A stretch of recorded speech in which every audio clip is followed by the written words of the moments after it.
All right, ladies and gentlemen, the moment we've all been waiting for has finally arrived. UBOAT full release is upon us. Although it's not actually the full release, it's the beta for the full release, which is different from the early access that's been running for years. You have to right click on the game on Steam, go to properties, opt into the beta. But anyway, it's effectively here. And the question that I am here to answer is, what has changed? And probably the most noticeable change from an overall, like what the game looks like, is that the underwater environment is a lot brighter, but also murkier. It's a very different look, but that's really only the case during the day because at night you cannot see jack shit. But this is all a part of their effort to sort of rework night fighting in general. So basically, nights are darker, but then as soon as things start popping off, as soon as the escorts start shooting up their star shells, then you'll see everything. Like your actual view distance will increase. And it does facilitate surfaced night infiltrations, which are a historical fact. So that's cool. I'm told there have been changes to the explosion physics and the damage models, but I haven't really noticed any of that. Supposedly, they've made it so the propellers can be damaged or destroyed, which was a significant problem with the T5s, the acoustic homing torpedoes, because they always hit on the propeller. And then it would just do very minimal damage because the game did not consider the propeller as a thing that could be damaged and no longer be functional. But supposedly that's changed now. I haven't been able to test it. On a related note, sounds have changed. Most notably the sound effects for the deck gun and the torpedo impacts.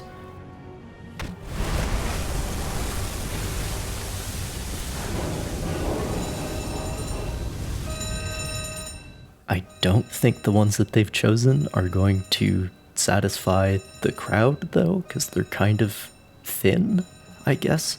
They're kind of the opposite of what the Sounds of War mod does, which is interesting. Unfortunately for headphone users, there's been no attempt to address the audio balance issues or the way that the game handles proximity of sounds. It's very frustrating. The game does not have the settings it needs to be able to handle all of these sounds, and you basically have to choose between not hearing certain things that are going on or hearing loss. We have new ports that you can base in, but also new cosmetic, parts of the world that exist. For example, if you're based in Kiel, you can actually go through the Kiel Canal into the North Sea. There's a new base in Marseille that has some supposedly significant cargo bridge across the entrance or something. And there's also Brest, which is a lot closer to the shipping lanes than La Rochelle is. But I learned what the problem is with Brest very quickly, because I think I was loading torpedoes or something. I was only there for 8 hours right after starting the campaign, and boom, air raid. So that's the problem with Brest. But I don't think I've ever had an air raid on a port in this game before, so that might be new. The other thing with the ports is that they are actually drawn on the map. It used to be that you had to, the land had to load in before they existed. There are new missions, more missions based in history, more espionage stuff, it seems. You can also choose to play with fewer choices. You can just follow the orders that they give you, I guess. So you're not selecting missions anymore. You're just doing what you're told. And you can also play without mission markers. You can play without the 3D rendering on the map within your view range, which is part of the reason why the ports are actually drawn onto the map itself. So that all facilitates the first person play as the skipper immersion aspects. So Silent Hunter people will love that. But we are all getting a little more immersion in the form of imprecise contacts, where the hydrophone contact just kind of gives you a bearing and sort of a general idea. So there's a lot more uncertainty. The ocean actually feels kind of bigger, like more of a space that things get lost in. I like it. There's also uncertainty when it comes to soundings. So when you mouse over a place on the map, it'll just give you a range of like 1,000 meters to 1,500 meters, which when the numbers are that big, it doesn't really matter. But there's more uncertainty there to encourage you to use the echo sounder more.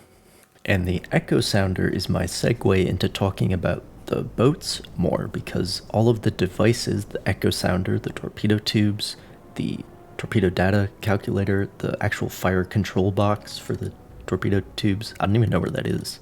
All of these things have been redone.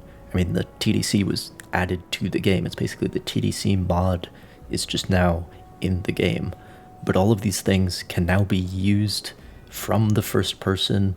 It's all very tactile. It's all very immersive. Again, the Silent Hunter people, they're going to like it. But the biggest thing to talk about when it comes to the boats is that S at the end. So yes, we have multiple boats. We have the adorable Type 2A, the little chonk, the Type 2D. They are basically the same, but the Type 2D has more fuel tank slapped onto it. They both have 3 compartments with no hatches at all, so I guess if there's any flooding, it's all gone. They don't have a diesel compressor, it's just the electric one, the electric air compressor. And I believe in one of the devlogs they said that the Type 2 lacks a deck gun capable of surface ships, but as you can see here, that is patently untrue. And then of course we have our various Type 7s. New boats are unlocked with blueprints, which are obtained through various campaign objectives. Other changes to the boats are the way the diesels work.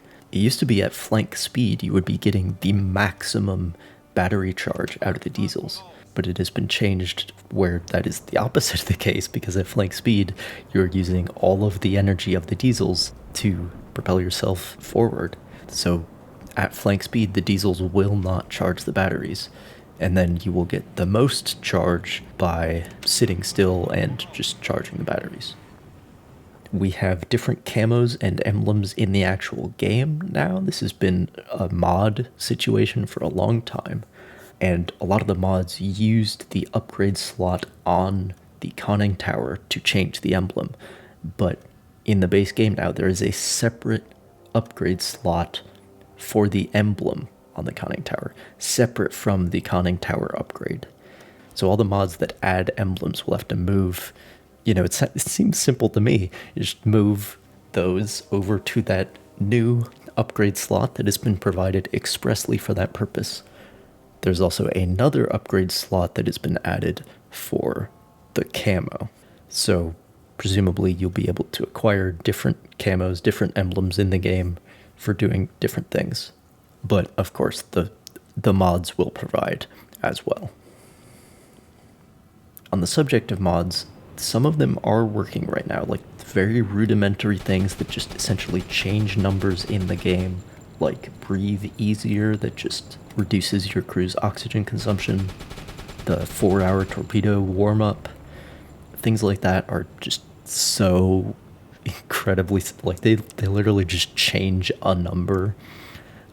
So those are working, but anything to do with custom actions like Iron Coffins, forget about it, because all that stuff is so specific to the way the game was built around the Type 7. So unfortunately, there's going to be a lot of work for the modders to do, but that is the price of progress. And speaking of progress, we can always appreciate the little things. For example, the prop speeds have been changed. I believe before they were slower than they should have been, but now when you're at flank speed, those things are putting down some RPMs. Also, the officer assigned to searching will no longer use the targeting sight to do so. He'll just use binoculars like a normal person. And the helmsman steers from the control room a lot more of the time instead of hanging out in the conning tower all the time for some reason. But the biggest thing you're going to notice about the crew is that they have tons of new voice lines. So many new voice lines. And not just the crew, because like the intros when you're starting a new campaign and the officer from headquarters is explaining to you what's going on, those are all voiced now. They didn't used to be. There are spontaneous voice lines. There are specific voice lines for each telegraph command. It used to be that the captain would just say, "Schneller, schneller," whenever you speed up. But now there's specific commands. There's also like specific voice lines for when you're calling out to the person on the torpedo data calculator. Like you're calling out the bearing and the range, and you're like, the captain reads it out. He says what he should be saying. So that's very cool. Aktualisieren. Entfernung zum Ziel 7 Meter. And a lot of these voice lines, these reports, will show up in the crew reports log that is now in the bottom right corner. That has all of the bearings of your contacts. It has like your echo sounder readings. It has commands that you have given. It's very cold waters, to be honest. And we have a silent running mode now, separate from the lighting system. Also very much like cold waters, where no torpedoes will be loaded, and anything that makes noise will not be happening. There are also supposedly random events. I haven't run into any of these, but like the diesels are out of tune and they need more lubricant, or somebody gets tuberculosis. I haven't run into any of this, but I am concerned. It remains to be seen if this will add immersion or if it will just be a nuisance, because that's a fine line to walk. And speaking of nuisances, in this case, nuisances that have been eliminated, we have UI improvements, such as the ability to load torpedoes directly into the tubes instead of loading them into the storage and then waiting for your guys to load them into the tubes and then loading more into the storage. You can just load them into the tubes. It's fine. You can also pull out multiple tools now, so you can have the depth meter and the telegraph at the same time. And there's also like a very small status in the top right on the UI on the tools that just says like what your current depth is for the depth meter. So you don't even have to open the depth meter. You just look up there and you're like, oh, we're at 50 meters. In the tab menu, we have added the echo sounder and the silent running mode. So it's a lot easier to use these things that they want you to use. You'll love to see it. There are also some changes to the mission select screen. You can request a flotilla change or a new set of missions just in the mission selection screen. You used to be able to decline a mission by spending a reputation point and then get a new set of missions, but this is way more intuitive. It's way better. But unfortunately, not everything is better, because we have a different interface for when you've sunk a ship. You just click on the wreckage as a whole, and then you can select lifeboats or the crates that have been dropped. But the way the crates work is the stupidest bullshit imaginable, because, I mean, this game's favorite excuse for a mechanic is for you to stare at the screen for 20 seconds waiting for a thing to happen. And in that screen, you can't speed up time. Like, you can escape out of that screen and then speed up time to get it done quicker, but then you have to go back. It's so dumb. And then, on top of that, you can only pull one crate onto your deck at a time. And I think if you try to do more than one, then you lose the loot, which is important loot, because there's replacement parts in there. Very important. But then you have to wait for your crew members to go up and retrieve the thing and then put it into the storage, so that then you can click on the wreckage again and then wait another 20 seconds to pull another crate. It's horrible. So not all of the UI changes are improvements. For example, the extremely arcadey detection meter that has been added for some reason. Fortunately, you can turn it off, but it is very strange. And then, of course, there's always little things like I think the numbers when it comes to the battery charging values are incorrectly displayed. When your units are set to knots, the torpedoes still say kilometers per hour, which they didn't used to, so clearly something's been messed up there. But like, these are all the sorts of things that will get fixed, I am sure, and what the developers don't take care of, I have faith that the modders will. So overall, I'm optimistic.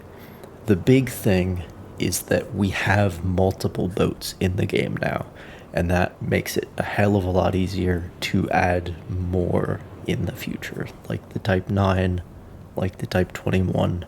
We can only hope. But in the meantime, I'm going to have a hell of a lot of fun taking Type 2s into Scapa Flow, and I'm sure shenanigans will ensue. If you would like to see me doing that, you might be able to in the coming days and probably years over at twitch.tv/545454.